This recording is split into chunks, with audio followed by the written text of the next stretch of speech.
오늘 설교 제목을 한번 따라 하실까요? 주께서 더하게 하시니라. 우리 교회는 올 한 해 하나님께서 우리의 지경을 넓혀주시기를 소망하며 역대상 4장 10절 야베스의 기도를 붙들고 달려갑니다. 역대상 4장 10절 중반절에 야베스가 기도하기를 주께서 내게 복을 주시려거든 나의 지역을 넓히시고 주의 손으로 나를 도우사 나로 환난을 벗어나 내게 근심이 없게 하옵소서 했습니다. 개역 한글 성경에 보면 원컨대 주께서 내게 복의 복을 더하사 나의 지경을 넓히시고 주의 손으로 나를 도우사 나로 환난을 벗어나 근심이 없게 하옵소서 했습니다. 성경에 보면 야베스가 그렇게 기도했을 때에 역대상 4장 10절 마지막에 보면 하나님이 그가 구하는 것을 어떻게 하셨다고 했어요? 허락하셨더라 라고 말씀을 하고 있습니다. 야베스가 하나님께 기도한 것을, 구한 것을 허락하여 주셨다라고 말씀을 하고 있습니다. 그렇다면 여기에서 저는 한 가지 중요한 질문이 생겼습니다. 한 개인의 기도가 성취되는 것을 넘어 우리 교회 공동체가 이 야베스의 기도를 붙들고 나아갈 때 하나님은 우리 교회를 어떤 모습으로 응답하실까 하는 질문이 생겼습니다. 여러분, 하나님이 응답하신 지경이 넓어진 교회, 환난과 근심이 사라진 공동체의 실체는 과연 어떤 모습일까요? 저는 오늘 본문인 이 사도행전 2장의 초대교회의 모습 속에서 그 응답의 모델을 발견했습니다. 야베스의 기도가 개인의 골방에서 드려진 간구였다면 이 사도행전의 초대교회는 그 기도가 역사 속에서 증명된 현장이라고 할 수 있습니다. 여러분, 기도가 드려질 때 어떻게 응답이 되어지는가? 요한계시록 5장 8절에 보면 그 두루마리를 취하시며 네 생물과 24장로들이 그 어린 양 앞에 엎드려 각각 금은고와 향이 가득한 금대접을 가졌으니 이 향은 성도의 기도드리라 하는 말씀이 있습니다. 수많은 성도들의 기도는 향기가 되어서 하늘에 올라가 금대접에 담기게 됩니다. 그 놀라운 광경을 보면 24장로 보좌의 앞에 있는 24장로들은 성도들의 기도를 모아서 그리스도께 바치고자 이제 금대접을 들고 어린 양이신 예수 그리스도 앞에 엎드리게 됩니다. 그리고 그 응답은 이 땅의 교회 가운데로 내려오게 되는 것이지요. 여러분, 우리의 기도는 말이죠, 하늘에 계신 하나님 앞에 올라갑니다. 아멘이십니까? 우리의 기도가 하나님께 올라갑니다. 그리고 그 기도는 우리의 삶의 실제가 됩니다. 우리의 기도 가운데 하나님이 응답하신다는 것이요. 그러면 오늘 본문의 이 사도행전의 말씀을 통해서 우리의 기도에 응답하실 하나님을 기대하며 우리 비전의 구체적인 그림을 함께 그려보겠습니다. 첫째로 한번 따라 하실까요? 영적 코어가 단단한 교회. 영적 코어가 단단한 교회. 그러니까 말씀과 기도가 단단한 교회입니다. 여러분, 역대상 4장 10절에서 야베스는 기도하면서 나의 지역을 넓히시고 나의 지경을 넓히시고 그렇게 기도를 했습니다. 여러분, 지경이 넓어진다는 것은 확장을 의미합니다. 하지만 확장은 축복인 동시에 위기가 될 수도 있습니다. 우리 몸도 그렇지 않습니까? 몸집은 커지는데 그것을 지탱할 코어, 그리고 즉 핵심 근육이 부실하면 허리가 무너지고 무릎이 상하게 됩니다. 그래서 의사 선생님들마다 사람이 나이가 들면 들수록 중심 근육들, 복부나 엉덩이나 골반 주변의 근육들, 근력 운동을 해야 한다고 말하지 않습니까? 아주 강조하고 있어요.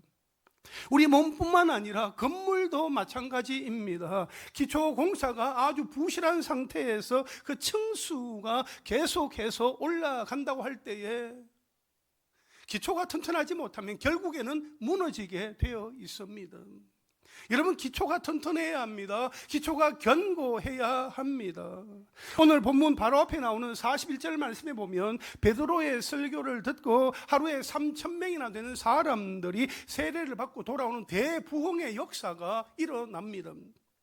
그들의 지경이 상상할 수 없을 만큼 넓어진 것입니다. 그런데 이 거대한 부흥의 파도 속에서 교회가 가장 먼저 힘을 쏟아야 할 것이 무엇인지 42절은 교회가 가장 먼저 힘을 쏟은 것이 무엇인지 이 42절 말씀은 이렇게 말씀을 하고 있어요. 우리 함께 읽겠습니다. 시작. 그들이 사도의 가르침을 받아 서로 교제하고 떡을 떼며 오로지 기도하기를 힘쓰니라. 아멘. 초대교회는 숫자가 늘어났을 때에 이벤트나 조직을 정비하는 일에 몰두하지 않았습니다.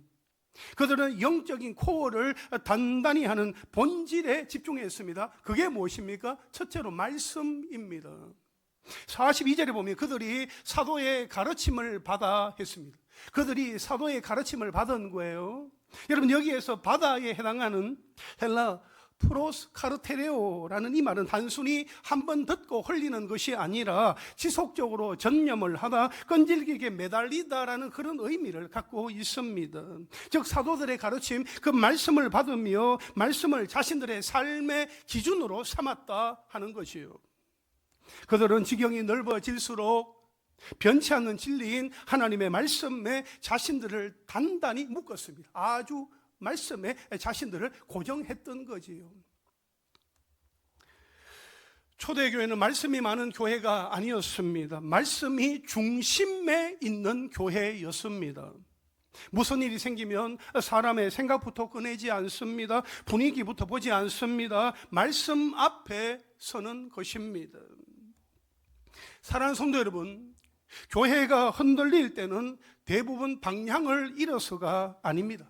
기준을 내려놓았기 때문입니다. 기준을 지켜야 되는데 그 기준을 내려놓을 때에 교회는 흔들리게 됩니다. 말씀은 교회의 장식이 아니라 교회의 뼈대다, 교회의 기준이다, 교회의 영적인 코어다 하는 사실을 항상 기억할 수 있게 되기를 바랍니다. 이 초대교회가 또 집중했던 또 한 가지 뭐냐? 기도였습니다. 기도. 42절 마지막에 보니까 오로지 기도하기를 힘쓰니라 했습니다. 여러분, 여기서 힘쓰니라는 이 단어 역시 앞선급한 바다라는 단어와 같은 의미로 기도의 끈을 놓지 아니하고 끝까지 인내하고 부르짖었다 하는 것을 뜻합니다. 이것은 기도가 쉬웠기 때문이 아닙니다. 시간이 남아서도 아닙니다. 기도하지 않으면 버틸 수가 없기 때문입니다. 초대교회는 사람의 수가 늘어나자 기도를 줄이지 않았습니다. 오히려 더 붙들었습니다. 기도에 힘썼다 하는 것을 성경은 우리에게 말씀하고 있습니다. 여러분, 아무리 사역이 많아도 아무리 프로그램이 좋아도 말씀과 기도가 무너지면 교회는 더 이상 버티지 못합니다. 물론 교회 건물은 남아 있을지 몰라도, 교회 명패는 벽에 붙어 있을지 몰라도, 아무리 교회에 사람들이 모인다 할지라도 말씀과 기도가 무너지면 그 교회는 더 이상 교회가 아니다 하는 겁니다. 맨날 듣는 말씀, 맨날 드리는 기도 또 해야 하나? 여러분, 그렇게 말하거나 그렇게 생각하지 마십시오. 그러면 안 됩니다. 말씀과 기도는 우리가 가장 먼저 집중해야 할 영적 코어입니다. 우선순위가 바뀌면 안 됩니다. 우리가 무엇을 하려고 할 때에 가장 먼저 해야 할 것은 말씀과 기도입니다. 말씀 가운데 붙들려야 되고, 그 말씀을 붙들고 간절히 하나님 앞에 기도하는 일들을 우리가 감당한 이후에, 그 이후에 우리에게 주어진 그 일들을 우리는 행할 수 있어야 하는 것입니다. 주일학교에 아이들이 오게 하는 것, 모이도록 하기 위해서 밥을 사주고 간식을 먹이고 선물도 주고 놀아주는 그런 수고를 합니다. 하지만 그것으로 끝나면 안 됩니다. 아이들의 심장에 복음이 심겨지고 기도로 옷을 입히면서 하나님을 만날 수 있도록 도와주는 구원의 통로 역할을 감당해야 하는 것입니다. 겨울 성경학교라고 이렇게 모이는데 아이들이 몇 명 오지 않았어요. 밥을 먹습니다. 밥을 먹이고 그냥 집으로 보내버렸어요. 성경학교인데 모여서 애들에게 찬양을 가르치고 말씀도 가르치고 함께 기도하면서 정말 집중적인 그런 교육을 해야 되는데 그냥 밥만 먹고 보냈다는 거예요. 너무 아쉬워하는, 너무 속상해하는 그 목사님 그리고 사모님의 이야기를 잠깐 들었습니다. 우리 교회 유초동부가 오는 2월 6일과 7일 금토양일간 교회에서 겨울 성경학교를 할 예정입니다. 주제가 무엇인가 하면 사도신경입니다. 우리 총회에서 만든 겨울 성경학교 교재를 가지고 사도신경을 같이 아이들이 함께 공부하고 익히게 될 터인데, 사도신경은 사도들의 신앙의 고백입니다. 사도들이 믿고 있는 바를 정리해서 우리는 모일 때마다 예배 시간에 그렇게 고백을 하죠. 영어 성경에 보면은 I believe in God the Father Almighty 이렇게 시작합니다. I believe, 나는 믿는다는 거예요. 무엇을 믿어요? 전능하신 하나님 아버지를 믿어요. 그의 아들 독생자 예수 그리스도를 믿어요. 그분은 성령으로 잉태하사 동정녀 마리아에게 나시고 본디오 빌라도에게 고난을 받으사 십자가에 달려 죽으시고 사흘 만에 다시 살아나셔서 나의 구주와 주님이 되셨습니다. 그 사실을 우리 초동부 친구들이 믿도록 우리가 기도할 수 있게 되기를 바랍니다. 그분은 하늘에 오르사 전능하신 하나님 우편에 앉아 계시다가 마지막 날에 심판의 주로 이 땅 가운데 오실 줄로 믿습니다. 성령을 믿사오며 거룩한 공예와 성도와 서로 교통하는 것과 죄를 사하여 주시는 것과 몸이 다시 사는 것과 영원히 사는 것을 나는 믿습니다. 우리 초동부 친구들이 그러한 고백을 하면서 이번 겨울 성경학교를 온전히 하나님 앞에 드릴 수 있도록 여러분 기도 많이 해주시기를 바랍니다. 초동부에 김기령 목사님과 부장 황세열 집사님을 비롯한 교사들을 위해서 기도하고, 이 아들이 아주 집중적으로 하나님의 말씀 가운데 거하고 그 말씀 신앙의 고백이 마음 가운데 새겨지고 입술로 또 나오게 될 때에 그들이 인생의 길을 걸어갈 때에 결코 하나님의 길에서 벗어나지 않게 되는 거죠. 어렸을 때 그러한 기억을 가지고 있느냐 아니냐 엄청나게 큰 차이입니다. 어린 시절에 그 거룩한 기억, 영적인 흔적이 그 아이들의 가슴 가운데 몸에 새겨지고 그 몸에 익혀져 있으면 그 아이들은 세상 가운데서 하나님의 이름을 드러내며 귀하게 쓰임받는 하나님의 자녀들이 되는 것이지요. 여러분, 말씀과 기도는요 매우 중요합니다.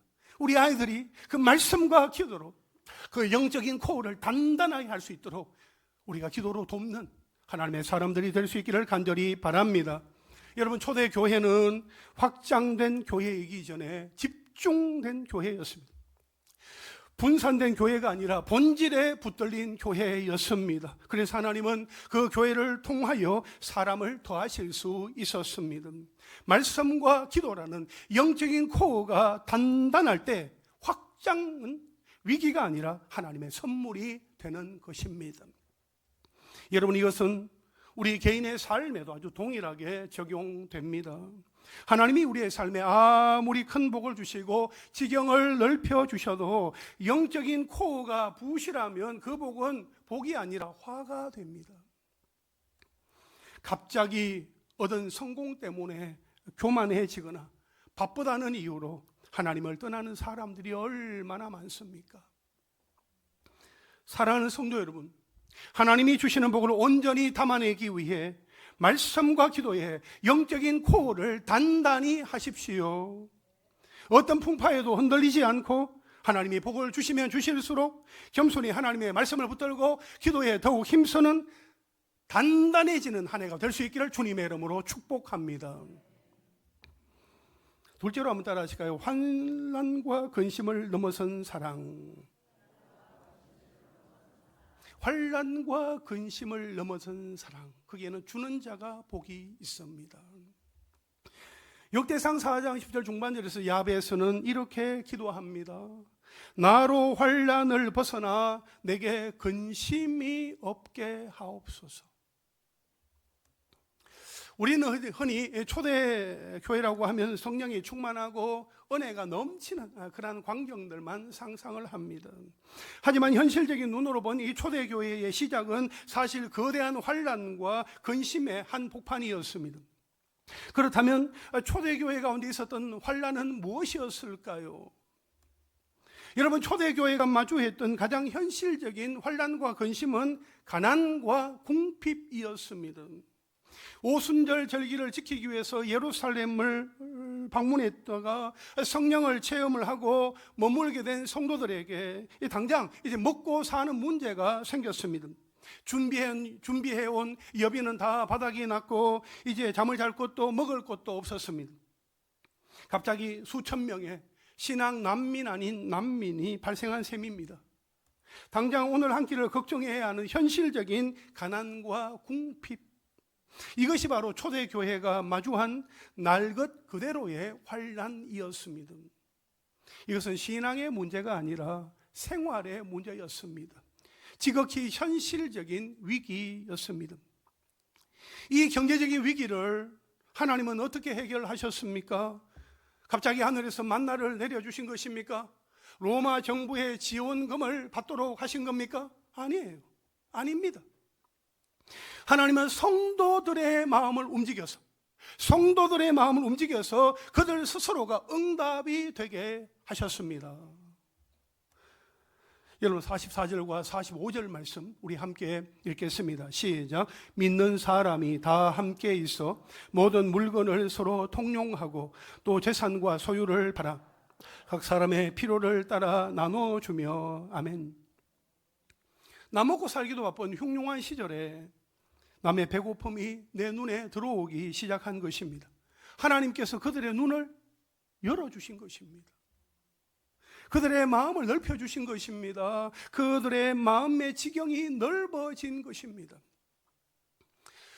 세계 최고의 경영 전문 대학원인 와튼스쿨의 애덤 그랜트 교수가 그가 직접 쓴 Give and Take라는 그 책에 아주 흥미로운 이론을 제시하고 있어요. 그는 수많은 데이터를 분석을 해서 인간을 세 부류로 이렇게 나누었습니다. 그렇게 정리했는데 첫째는 테이크입니다. 준 것보다 더 많이 받으려는 사람이에요. 둘째는 매처입니다. 받은 만큼만 주려는 사람을 말해요. 그리고 셋째는 기버입니다. 조건 없이 먼저 주는 사람. 이 세 가지 유형의 사람들이다 하는 것을 말하는데요. 여러분 세상 사람들은 테이크가 성공할 것 같다고 말합니다. 남의 것을 빼앗고 내 것을 움켜쥐어야 지경이 넓어질 것 같죠.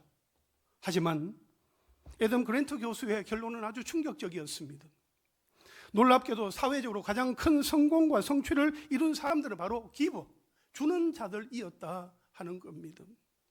나만 잘 살겠다고 이렇게 움켜쥐는 테이크는 결국에는 고립이 되지만 타인의 성공을 돕고 나누는 기버는 강력한 신뢰의 네트워크를 형성하여서 더 지속적이고 큰 성공을 이루게 된다 하는 그 이론이에요. 결국 기버, 주는 자가 가장 성공적인 삶을 산다는 것이 데이터로 아주 증명이 된 것이죠.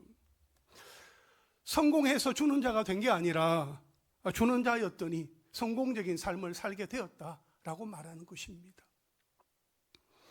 초대교회 성도들이 바로 이 거룩한 기버, 주는 자들이었습니다. 그들은 자신의 재산을 팔아 이웃을 생각하며 그 필요를 채울 때에 공동체 안에 있던 이 가난이라는 환난이 사라지게 되었습니다. 여러분 혼자 고민하면 근심이 되지만 함께 나누면 간증이 됩니다. 초대교회가 바로 그러했습니다. 그들은 기꺼이 기버, 주는 자가 되었습니다. 내 것이라 하지 아니하고 고집하지 아니하고 서로 통용했다 하는 것이요.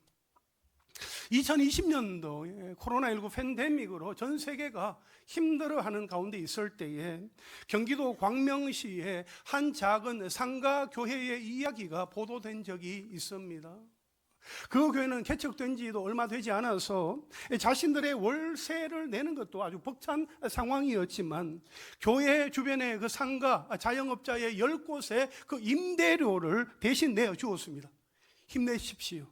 교회가 응원합니다 라는 말과 함께요.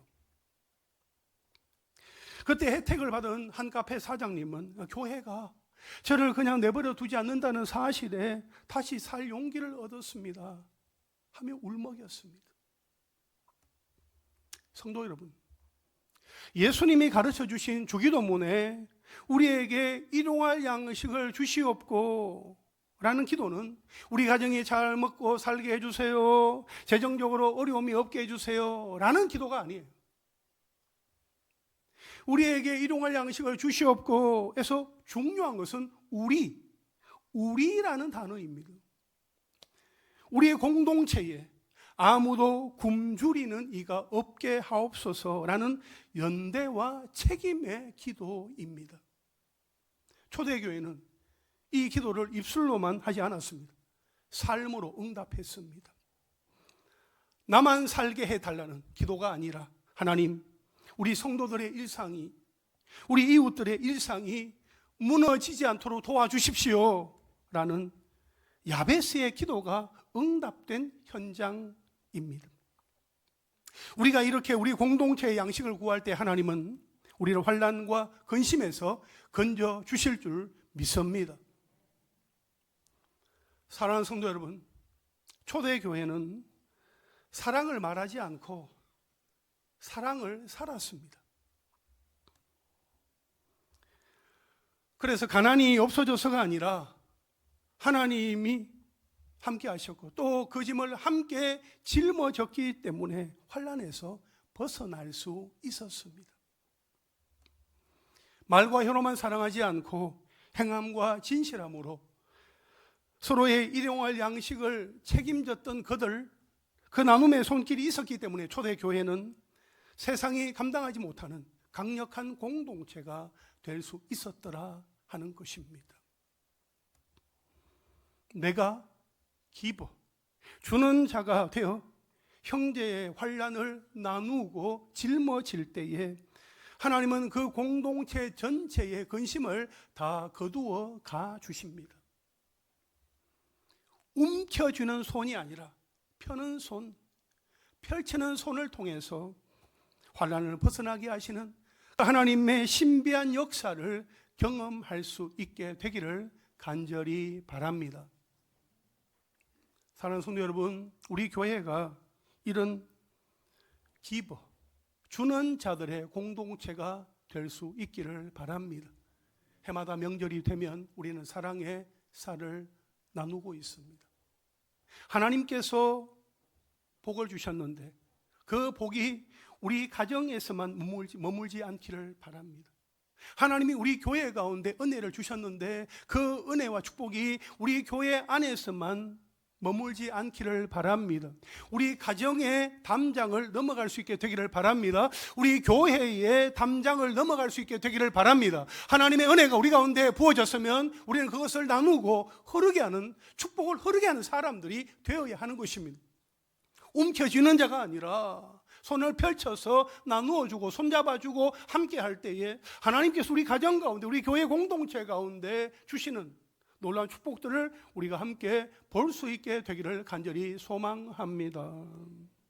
내가 먼저 지체들의 환난을 내 것으로 여기며 손을 내밀 때에 하나님은 우리 모두의 삶에서 근심을 다 거두어 가져가 주시고 야베스가 맛보았던 그 평안의 복을 우리 모두에게 허락하여 주실 줄로 믿습니다. 아멘이십니까? 마지막 셋째로 한번 따라 하실까요? 주께서 주도하시는 부흥. 주께서 주도하시는 부흥. 거룩한 경외심과 하나님의 주권을 인정할 때 주께서 주도하시는 부흥을 우리는 목도하게 됩니다. 역대상 4장 10절에 야베스의 기도, 거기에 보면 그는 마지막으로 이렇게 기도합니다. 주께서 내게 복을 주시려거든 그리고 주의 손으로 나를 도우사, 그렇게 기도했습니다. 여러분, 이 기도의 핵심이 무엇입니까? 내 인생의 복과 확장의 주체가 오직 하나님 한 분이시다 하는 것을 철저하게 인정하는 것입니다. 내 지경을 넓히는 힘이 내 능력이 아니라 오직 주의 손에 달려있다 하는 아주 겸손한 선언입니다. 사도행전이 우리에게 보여주는 폭발적인 부흥 역시 마찬가지입니다. 이것은 인간의 치밀한 전략이나 마케팅의 결과가 아니었습니다. 철저히 주의 손의 역사였습니다. 오늘 본문 43절은 그 역사가 일어나는 영적인 배경을 이렇게 설명을 합니다. 사람마다 두려워하는데 사도들로 말미암아 기사와 표적이 많이 나타나니 라고 말씀을 하고 있습니다. 앞서 42절에서 성도들이 말씀과 기도라는 그 본질, 그 영적인 코어에 집중을 했을 때에 공동체 안에 가장 먼저 나타난 변화는 바로 거룩한 경외심이었습니다. 43절 말씀에 보니까 사람마다 두려워하는데 이렇게 기록을 하고 있습니다. 여러분, 여기에서 말하는 두려움은 공포가 아니라 살아계신 하나님을 대면할 때에 피조물이 느끼는 압도적인 경외심을 말하는 겁니다. 하나님이 진짜 살아계시는구나, 하나님은 정말 두려운 분이시구나, 하나님이 여기 계시는구나. 성도들이 하나님을 하나님으로 대접하며 그분의 주권을 인정하기 시작하자 비로소 주님의 손이 움직이기 시작한 것입니다. 그 경외심의 결과로 사도들을 통해서 기사와 표적, 그러니까 사도들을 통해서 성령의 초자연적인 역사와 예수 그리스도의 복음이 참되다 하는 그 하나님의 증거가 나타나게 되었더라 하는 것입니다. 얼마나 놀라운 역사입니까? 사랑하는 성도 여러분, 우리가 야베스처럼 주의 손으로 도와달라고 기도할 때에 우리에게 먼저 회복되어야 할 것이 무엇일까요? 그것은 바로 하나님에 대한 경외심입니다. 하나님을 공경하고 하나님을 두려워하는 것입니다.